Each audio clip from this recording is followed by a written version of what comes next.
Aaron. Yeah. Why didn't you say it the first time I said Aaron?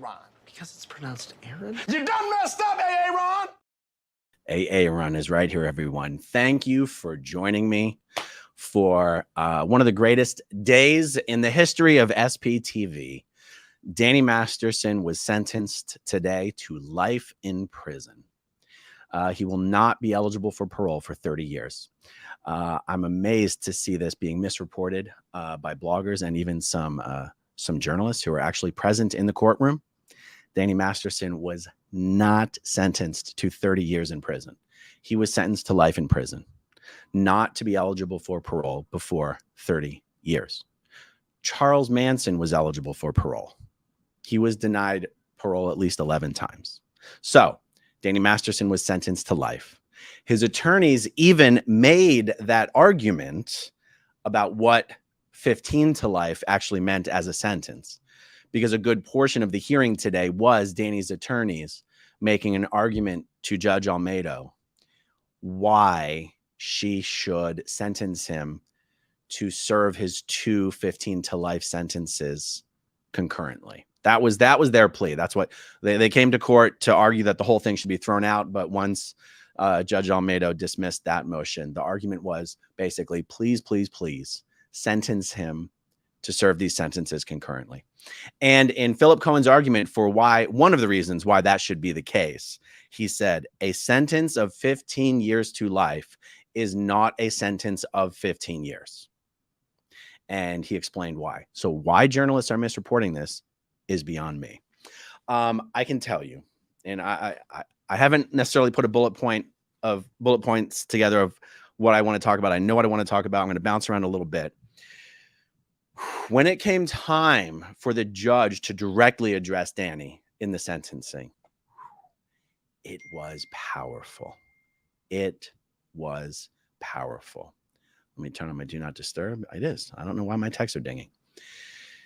She said, paraphrase, because I mean, I've typed it out as much as I could, but I don't even have those in front of me right now. Actually, I should pull them up. But she basically started out by saying, I'm sure you see yourself as the victim here. I was like, oh, damn. Let me see. This was almost the last. Judge Almeida.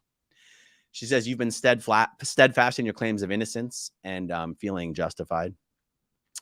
You're probably asking yourself, how could you be convicted for charges from 20 years ago? But you were not convicted on the testimony of one person. You were not convicted on rumors. You were convicted on evidence. The victims testified about what occurred in 2001 and 2003. They reported the rapes to someone shortly thereafter. Jane Doe 1 told her mom and her friends. Jane Doe 1 told the Scientology officials. Jane Doe 1 wrote to Scientology's International Justice Chief. Jane Doe 1 reported to the LAPD a year later. Jane Doe 3 reported to the Scientology ethics officers and higher Scientology officials.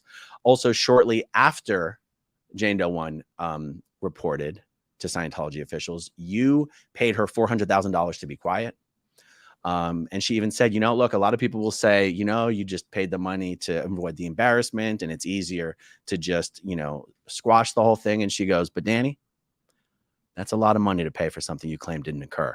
I was like, damn, I didn't know a judge was allowed to say something like that. Because at least in front of a jury, you're not allowed to present that kind of information. Because you're not allowed to use such a settlement to presume guilt. But Judge Almeida was like, ain't no jury in the room now, Danny boy. She did not believe that a Scientologist like Danny would pay $400,000 to another Scientologist to keep another Scientologist quiet about something that didn't occur. I was like, God dang, She then said, the allegations of the women are all very similar to each other. These victims were still members of Scientology when they came forward. The argument that they only colluded decades later just does not make any sense. They had no motive to lie or retaliate or a motive of monetary gain when these women came forward as Scientologists. And there was even more testimony from other women who you were not charged with. The jury found you guilty beyond a reasonable doubt. You are not the victim. And your actions were criminal, and you will have to come to terms with your prior actions and subsequent actions. Oh, and she quoted MLK. And I don't know that I got the whole quote accurate, but it was something like, she said, to quote MLK, "The ultimate weakness of violence is its deepening spiral, begetting the very thing that it seeks to destroy." And then she sentenced him. She said, you know, these attacks involved my words here aren't making a lot of sense that I see that I've written down. The use of force, different women, different dates, different circumstances.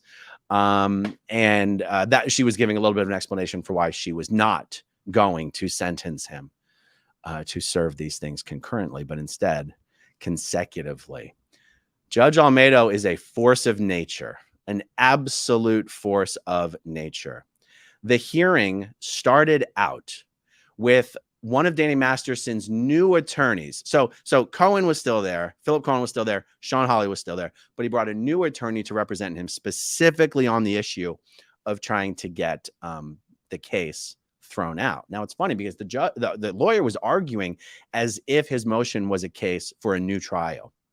But even as I was paying attention, I thought, is there something I'm missing here? Because he doesn't even seem to be asking for a new trial. He just seems to want to throw out the old trial. He's not even, because his argument was that this is all beyond the statute of limitations and mistakes were made in reading the relevant statutes, and all of these things were beyond the statute of limitations and never should have been tried. He wasn't asking for a new trial. He was saying there never should have been a trial in the first place. Well, I was redeemed when Deputy DA Reinhold Mueller finally got a chance to speak, because he's like, Your Honor. He's like, this is not a request for a new trial. He's saying the trial never should have been held in the first place. And he's just asking you to throw out not only your decisions, but the decisions from the previous two judges in this matter as well. Guys, I got to tell you, when the lawyer who was making the argument, and I've got his name written down, but I'm not going to find it. When the lawyer who was making the argument that all this never should have been tried and it was beyond the statute of limitations, this lawyer is a damn good lawyer. This guy, like, I'm a guy who can be pretty easily swayed by a really good argument. Now, it's got to be a really good argument, but I'm pretty easily swayed by them. You know, when I watch a documentary, by the end of that documentary, my mind's made up. And then I watch the counter documentary, my mind gets made up again. I'm just saying, I'm easily swayed by a good argument. And I thought the amount of detail and the amount of specific reference to case law and different case laws, I was like, oh my God, the judge has got her hands full on this one. By the time it was Judge Almeida's turn to respond to him, it was like LeBron James, open court, heading for the hoop, and some poor defender just gets in his way. And he's like, I'm going to posterize this guy. And he goes up to the hoop and he just wipes his junk all up and down this guy on the way up, on the way down. The judge demolished this lawyer's arguments. It was beautiful to watch. I mean, she is a force of nature. She's so damn good. I wish I had more of a history of actually seeing other judges in action to know, like, is she like head and shoulders above others, or like, is it common for judges to be this good and this badass? I'm hoping she's head and shoulders above others, because she is phenomenal. Okay, so it started out quite a long time, actually, at least a half hour on these arguments going back and forth about why everything should be thrown out. And they were arguing about the uniform. What is it? The military law, like the Uniform Code of Military Justice or something like that. You know, the military has its own laws. And some of the cases he was referencing were specifically for cases that involved the military and stuff. And the judge, woo, she was on top of all of that. So again, that went on for about an hour. A half hour, I'm sorry. And then I'm just going through my notes chronologically here. And then the people gets a chance to talk. And that's when he said, this is not a request for a new trial. Anyway, the judge very skillfully wrapped that up with a bow and set that issue to the side. And then the victim's impact statements occurred. Guys, I'm not in the mood to cry, so I'm not going to try to summarize these too much. But some highlights. I'm not going to get emotional on this one. Those are usually my famous last words. But in one of the letters that Danny Masterson had written, in Scientology, they don't call them letters. It was either a dispatch or a report, and it was copied to a gajillion people. It was when it was a dispatch that Danny had written, basically expressing his outrage. He was clutching his pearls, my pearls, his outrage at Jane Doe 1's mother having accused him in writing, and Jane Doe 1's mother, when Jane Doe 1 was still a Scientologist in good standing, was actually on Jane Doe 1's side. She wanted Danny Masterson brought to justice. She even in a court of law, she just didn't want Scientology dragged into the issue. Once Scientology was dragged into the issue, Jane Doe 1's mother declined to cooperate with the prosecution. Okay, Danny Masterson wrote a dispatch to all these people, and he ended it being like, this is a felony I'm being accused of. This is a felony that is punishable by up to life in prison. Well, Jane Doe 1 read that excerpt at the end of her statement from Danny, and she said, I agree with Danny Masterson. The correct punishment for this crime is life in prison. Mic drop. What an amazing way to end her statement. I can't get into the juiciness of the meat and potatoes of the statements, or I'm going to. It was strong. It was strong. Deputy DA Ariel Anson read the statement from Jane Doe 3. Jane Doe 2 read her own statement, and then Jane Doe 1 read her statement. And the judge did tell everyone before they made their statements, like, look, no matter who you're talking about in the courtroom, in the courtroom, address me, make all your statements to me. Like, don't look over and talk to Danny. Don't talk to Danny's family. But Jane Doe 1 did give herself the time and the space to, without speaking at Danny or at Danny's family, turned around and did look at them directly.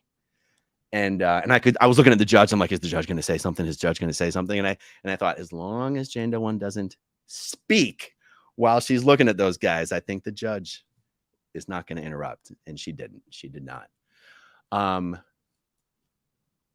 It was a powerful day in court. And I'll tell you, Danny Masterson showed not an ounce of remorse, not an ounce of regret. He declined to say anything on his behalf. During legal proceedings, I understand why one might do that. I understand why in many cases that's the best way to go. And I don't know, maybe someone would make an argument that, I don't know what argument somebody would make. I guess if he's planning on appealing, maybe he wouldn't want to get up there and say how sorry he is for everything that he did. But it's like, man, your chances of an appeal are like, your chances of an appeal are infinitesimal compared to your opportunity to show any remorse or acceptance or responsibility for what you did. And the parole board in 30 years, or 30 years, maybe minus 15%. It seems like I was a little confused about what they said about 15%.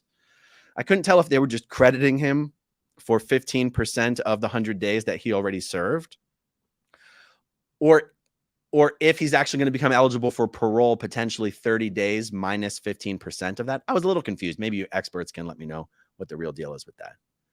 But whenever he comes up for parole, which I'm just going to go with the even 30 years, that's the kind of stuff I'm told the parole board takes into consideration. Has this guy shown any change? I mean, I guess that's what the prison system at least pretends like it's supposed to be there for, right? Rehabilitation.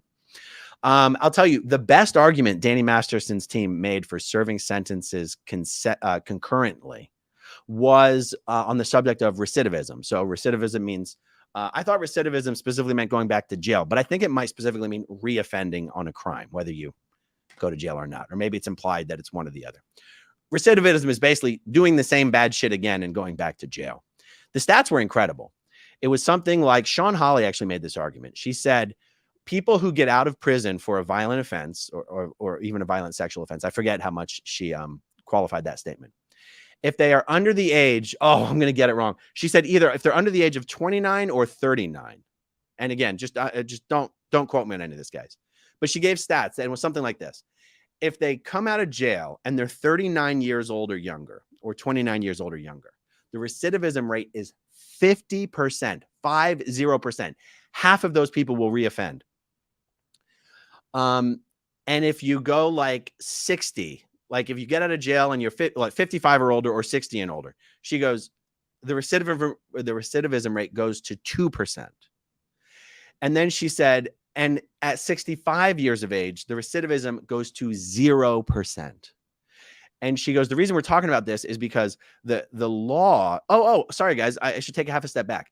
Because the crimes that Danny Masterson has been convicted of occurred, for the purposes of this conversation, we're going to say they occurred in 2003. He has to be sentenced according to 2003 guidelines. And in 2003, the judge had the option to either let the sentences be served consecutively or concurrently. In present day, there is no option. It's mandatory. In present day in California for these crimes, he would have no option. He would automatically get 30 years to life, not 15 to life. But he's being sentenced according to previous guidelines. And that's why they were making the argument for, can you please serve him? Can he serve the sentences at the same time? And so I thought this was a pretty good argument. They're like, look, the purpose of these mandatory sentencing laws are to prevent recidivism. In this case, 15 to life. Danny Masterson would not get out of prison until he's 62. Recidivism rates are 2% or less for people who get out. There's no reason for him to serve an extra sentence on top of that. And when the judge sentenced him, she said, I actually reject the idea that it's even possible. I actually reject your argument that it's up to me to have him serve these sentences concurrently. She goes, but if it were up to me, and if I did have that choice, I would not let him serve his sentences concurrently.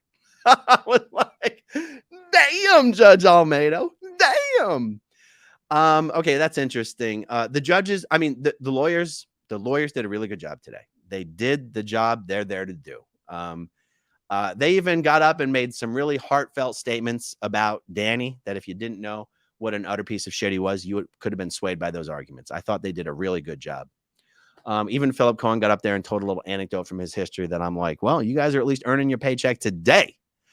But then it was Deputy DA Reinhold Mueller's turn to respond, and he shredded them like confetti.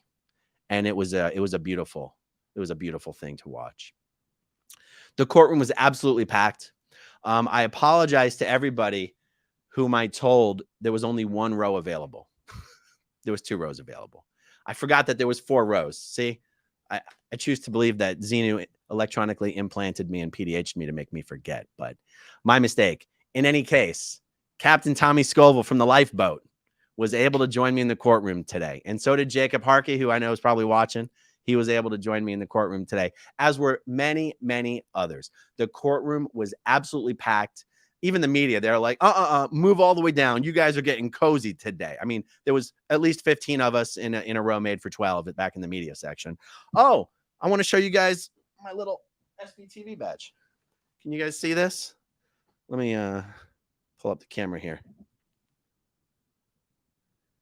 SPTV, baby. Not just growing up in Scientology. Not Aaron Smith-Levin. SPTV represented in the media section. What else? Got to see a lot of great people outside of the courtroom today. Danny Masterson's section was packed with everyone who had already shown up. Billy Baldwin was not there. All of his siblings were there. Chris Masterson. Will Masterson must have been there, but I didn't recognize him if he was there. Alana Masterson was there. Chris Masterson, Jordan Masterson, Chris Wadhams was there. Bijou was there. Bijou, of course, his wife was there. His mother, Carol, was there. The woman who owns the restaurant La Poubelle, where Danny Masterson enjoys drugging and raping women, for some reason, she was there. Graham Brewer, the South African Scientologist sexual abuser, was there. And Graham Brewer was even called out by Jane Doe 1 in her victim's impact statements for having sexually abused her as a teenager and for being there in the courtroom that day. She called him out. And they even brought in extra seats to put behind the back row of Danny Masterson's section. If I understood the defense attorneys correctly, about 50 letters, 50 letters. Now, it could have been 15, but I was listening carefully and they said it a few times and it never sounded like 15. It sounded like 50 letters of support or requests for leniency or whatever were submitted on Danny Masterson's behalf. I mean, Sean Hawley was up there talking about how Danny Masterson raised fundraisers for the firefighters at 9/11. That some of these firefighters, and she's like, some of these letters were even written years ago before we asked for them. I mean, 9/11, 2001. They're saying he's a great guy because he raised funds. We all know Scientology used 9/11 as a pure exploit. They exploited 9/11 for their own benefit. It's one of those things that 9/11 is when Scientologists actually launched in earnest that volunteer minister program of sending out Scientologists in the yellow t-shirts to hand out water and way to happiness booklets and give people Scientology assists. And I got to tell you, when all of the records are opened and those letters are available, I will be doing videos, reading every single letter of support that people send in for Danny Masterson, because why not, guys? Why not? I want to know the names of everybody who thought that Danny Masterson is just a really great guy, other than being a serial rapist who who has drugged and raped women in multiple states, in multiple countries over multiple decades. Other than that, Judge, he's just a great family man who loves his church and his community and his friends. I want to know who said that. I want you guys to know as well. I see someone in the live chat saying this title is clickbait. Danny Masterson was sentenced to life in prison. Anybody saying that Danny Masterson was sentenced to a 30-year sentence is misreporting the facts. When you are sentenced to a 30-year sentence, after 30 years, your sentence is up. That is not the sentence Danny Masterson is serving. Okay. Again, his own lawyers made that argument. Let me see. Let me just look at my notes. I am hoping. No cameras were allowed in the courtroom, of course. There's no recording of the Danny Masterson survivors making their victims' impact statements. I'm hoping there's some way. Not some way. I'm hoping, because I'm told it's possible, that some of the survivors might be willing to make, they have their prepared statements. Some of the survivors might be willing to make those statements available, so that everyone can experience the power of the words that they said. That would be amazing. Okay, I'm scrolling down here, guys. Scrolling down. Oh, this was incredible. At the end of all of this, they actually started dismissing people. And then they brought everyone back in, including Danny. Like, oh, we forgot to tell you. And then Deputy DA Reinhold Mueller spoke directly to Danny. And Danny wasn't paying attention. And he goes, Mr. Masterson, thank you. Can I have your attention? Need to let him know that he was going to be a registered sex offender for the rest of his life. Now, I don't actually know if you're on the registry, if you're in prison. It sounded to me like what he was saying is if and when you ever get out of prison, you'll be a registered sex offender for the rest of your life. Do you understand that, Mr. Masterson? And that's pretty much the only time Danny spoke. Yes, I understand that. Danny did come into court wearing a full suit, which I was a little surprised by. I thought he was going to come in prison garb. Honestly, I understand why they would let him come in a suit, but I was told it would be prison garb, so I was a little surprised. I'm told he was, though, wearing prison shoes, some like black Velcro shoes. But to be honest, what struck me is he actually did not look bad. Like, I was told, be prepared. You may not even recognize him, and for a guy who just spent 3 months in county jail and was facing the prospect of, spending no less than 15 years of his life in prison, he looked pretty good, actually.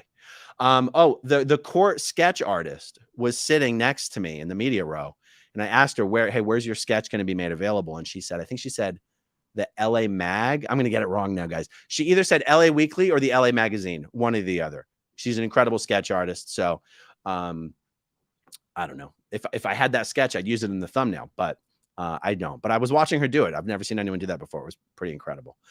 Okay, let's see, guys. Let's see. You know, I see there's a shit ton of super chats, and I don't know if I can go through all those right now. You guys know I always try to do that, but let's just jump through this really, really quick, guys. Dave Bowen, Danny's not getting out of prison until he's well into his 70s show. That's right. Nina, will you check who wrote letters in support of Danny Masterson? You know I will. Sherry Berry, 1 DM down, 1 DM to go. Oh my God, that is amazing. That's got to go on a t-shirt or something. That's incredible. Clearwater Chad, great job, Aaron. Great job getting the scoop, Aaron. I visited over 12 waterfalls in New York State on my channel. Thank you, Chad. Karen, about you. Thank you, Aaron. Well, thank you. Andreas. Thank you, Andreas. Dave Bowen, Danny's not up. Okay, that's a repeat. Kristen, SPTV history, live in the making. So glad the Janes had you there to report the outcomes accurately. You're a great man, Aaron. Thank you. Thank you, thank you, thank you. Yeah, I was able to meet Jane Doe 3's husband for the first time today. And I was able to actually meet Jane Doe 2 in person for the first time today. So that was awesome. Susie Q, justice served. Up Mayo, please send your good wishes to all the Jane Does. Hope their civil case has an equally good result. Absolutely, and I will. Ms. Plo, the sentence is justified as the Jane Does have a lifetime of trauma from Danny Masterson's acts against them. I'm not gloating over his future suffering in prison, but believe it is justice being served. I'll tell you what, in Jane Doe 2's speech, she specifically said, I do not wish you to be harmed or raped or hurt in any way, and I forgive you. Yeah. That was strong. Steve Britton, did she discuss any firearms enhancement? That's a good question, Steve. She actually said that in a case like this, and I don't claim to fully understand why this is, or even if I fully understood her. She said, in this case, enhancements are irrelevant because Philip Cohen was actually complaining at one point. He said, look, this probation report says that Danny Masterson pointed a firearm at Jane Doe 1, and that's not true. That's not even what Jane Doe 1 said. The testimony was very clear on that. No one ever pointed a gun at anyone, and everyone agreed with that. So it did not seem to me that the DA's office was even seeking an enhancement. There was literally no discussion or argumentation at today's hearing about whether there should be an enhancement for the firearm. So it didn't even seem like that was being sought. And the judge said something that to me made it sound like she was saying to Cohen. She said, look, we can agree that the language in that probation report can be amended, but it has zero impact on the sentencing in any kind whatsoever. The enhancements or the mitigating factors are irrelevant to this sentencing. And he said, yes, Your Honor, but it will matter for, potentially, decades from now, it will matter. And she goes, I agree. It just has nothing to do with the sentence. So interesting, Steve. Maybe when the actual transcript of the proceedings comes out, we'll have to break it down and understand what was actually going on there. Casey Cat, we need to know the look on Danny's face, his actions after sentencing. The guy showed no reaction. He showed no remorse. He showed no emotion whatsoever. I honestly couldn't believe it. And, even after the verdict and his family stood up, I saw his sister Alana just like laughing and smiling and chatting with one of the sheriff's deputies. And I'm like, I don't know what's wrong with you people. You must be wired wrong. Like, what are you doing? As I was going into the 9th floor past security, I was there with Ben Schulman. You Scientologists will know who you former Scientologists know who Ben Schulman is. I was standing right there, not, 18, 24 inches away from Ben Schulman and Chris Masterson. And they were just chit-chatting with the bailiff like, hey, man, did you get hit with any of that weather? That hurricane came through Florida. I'm like, what is wrong with you guys? Like, you're here for, someone's about to go to prison for a long time, and you're chit-chatting about the fucking weather. I don't know what's wrong with these people. Passenger shaming. How are convicted violent criminals eligible for parole? Either way, justice is served. Bye-bye. Miscavige is shitting himself right now, and I love it. Yes, passenger shaming. I don't claim to know the whys and wherefores of the criminal justice system. If I had to do everything over again in my life, I probably would be a lawyer. But that ship has sailed, and I don't claim to understand these things. So I feel the same way that you do. Russ Hampton, congrats, big guy. I had to pull over and say that. Awesome. I did bring up the fact of sentencing in the time period. They had to sentence him according to the year. Yes, you did. I did get your email about that, and you nailed that. My hat's off to all the Jane Does. Thank you, Russ. I really appreciate that too. MLM, no. Absolutely incredible. Great coverage, AA Ron. Thank you so much. Phillips OB, thank you from all of us for your coverage of this. Your emotion yesterday meant the world. Never apologize for how you feel. It is your compassion. Thank you. Joanne, F around and found out. Yes, indeed.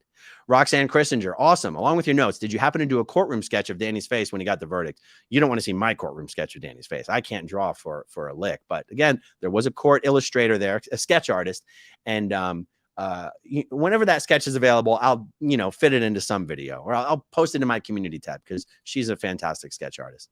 Andreas, thank you very much. Ken's channel. Tommy mentioned the lady in pink groaned. Go Leah. Hi, Emily. Congrats on your first AA Ron live. The lady in pink. Was Leah wearing pink? Are you talking about? Was Leah wearing pink? I don't remember what she was wearing. Because there was Lisa Bartley from ABC7 was wearing pink. I remember that. Anyway, not relevant. Thank you, Ken.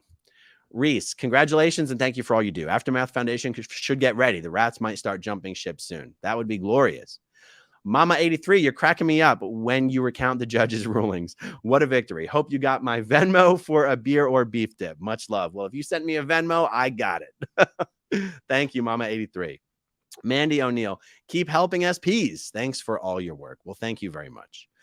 Cat Jack, Aaron, this seems like a perfect day for my first super chat. Thank you so much for all you do. You are inspiring. Well, thank you, Cat Jack. I really appreciate that. Arnie Van Halen, holy shit, I can't believe it. Love to the victims. Yes.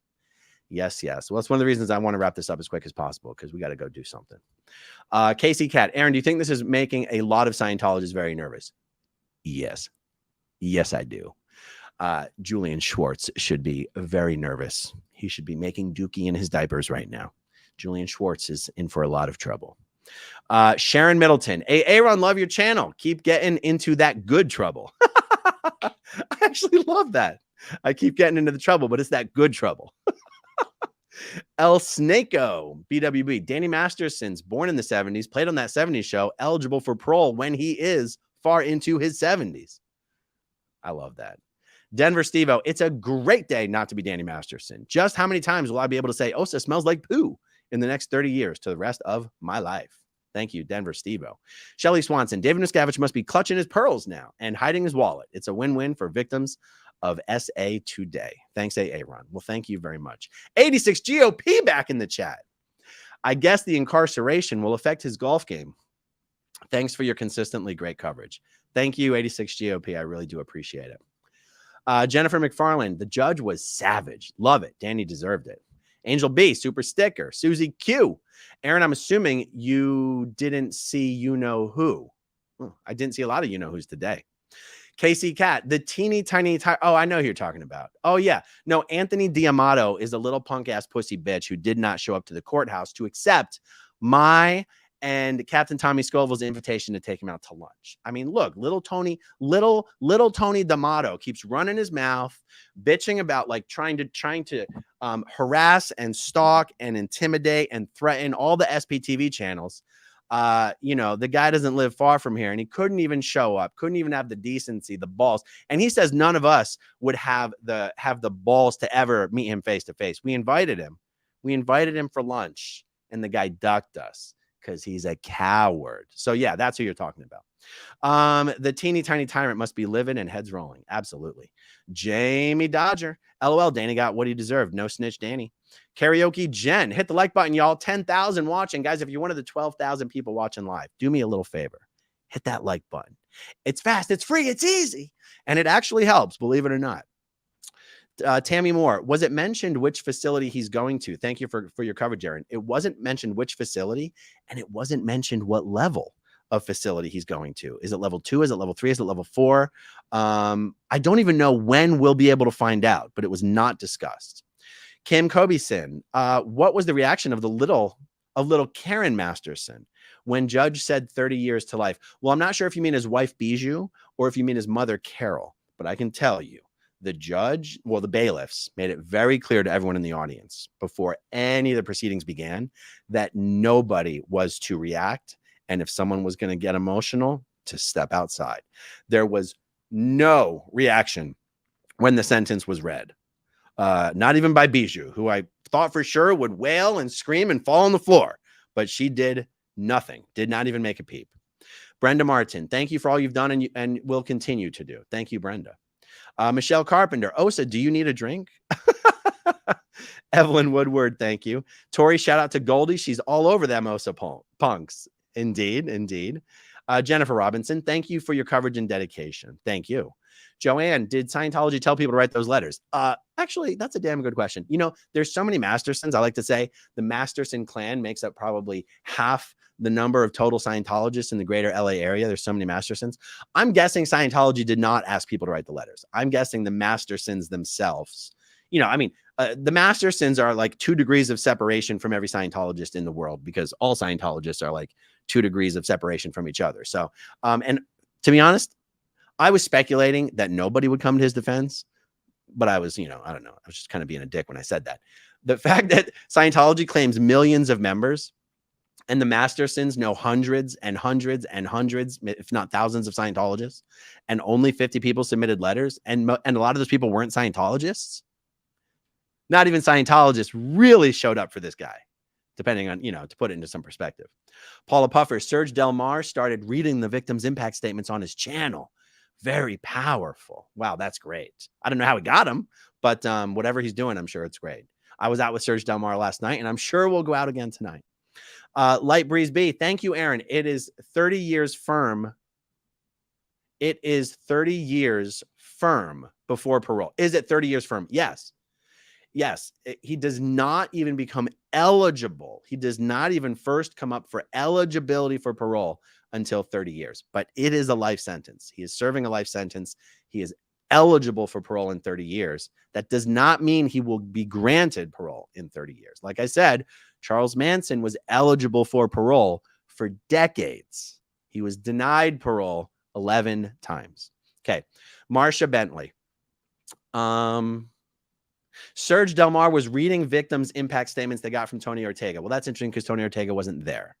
But what Tony Ortega would have been reading is probably one of the guys in there was just writing them as fast as he could, as accurately as he could, and just provided some of that to Tony. So that's fine. I mean that's fair. I'm sure it's a decent representation of what was said. I too have that. I mean, I have those same notes. I was typing away like a madman, but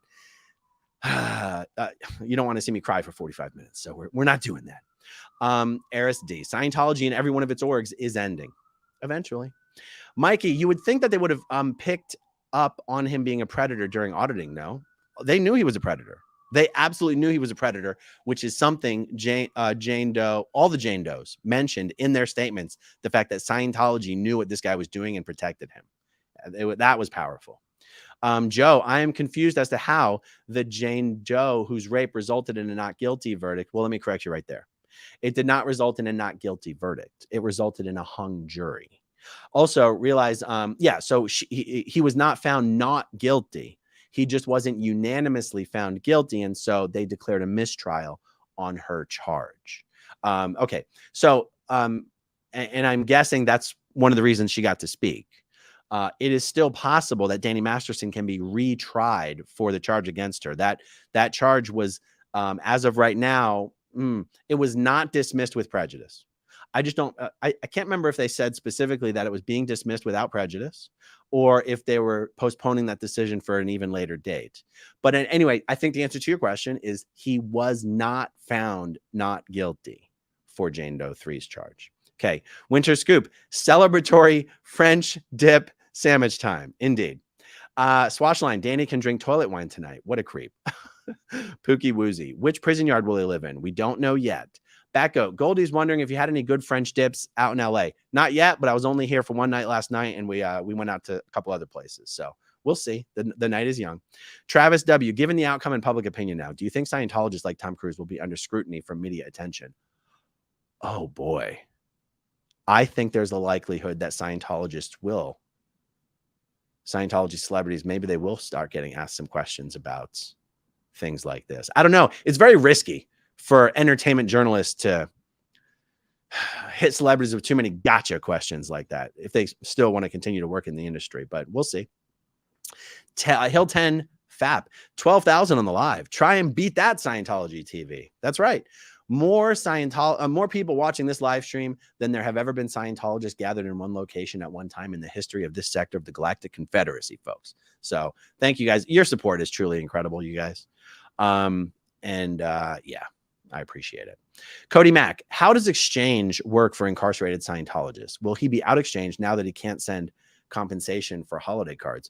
Well, he's going to have to keep his exchange in with his fellow inmates who are going to buy and sell him like a Pokemon trading card. I think Danny's about to enter a stage of his life where he's going to be in condition for exchange at all times, or else his family members are going to have to be paying people on the street to keep Danny safe. Tommy Scoville and I should do a chat about that sometime very soon. I mean, it's one of the reasons I'm trying to wrap this up, guys. I got to go out and go meet up with Captain Tommy Scoville. We got to go have some fun tonight. Andreas, you are a true inspiration. Cheers from Sweden. Well, thank you very much. And much love to everyone in Sweden.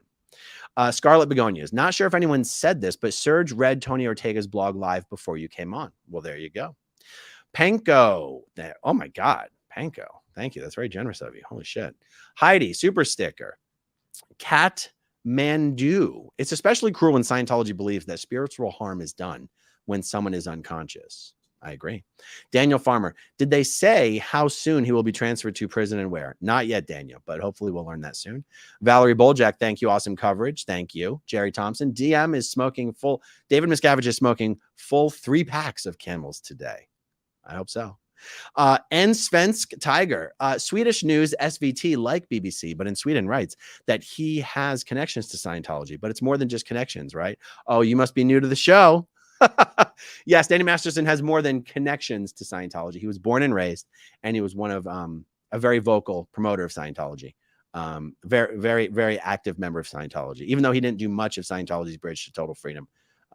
Anyway, Miss Ann Thorpe, give 2 thumbs up for the fireworks, Aaron. Oh my God, absolutely. 2 thumbs up for the fireworks. Woo!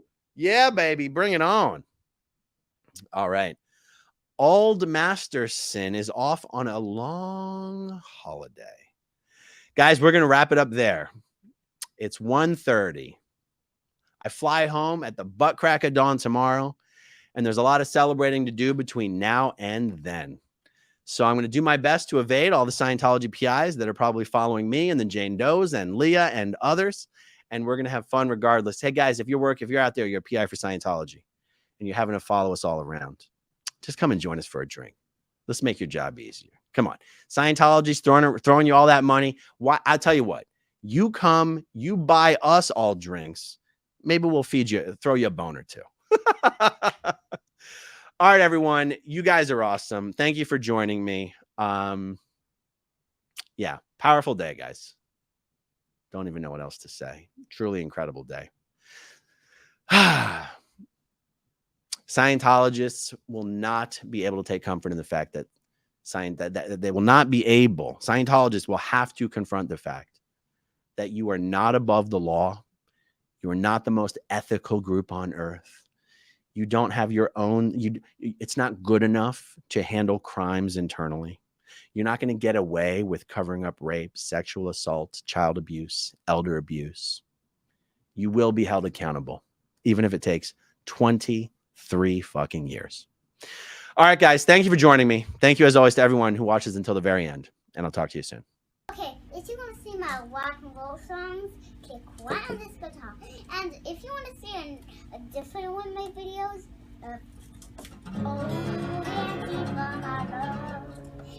then you could click wow.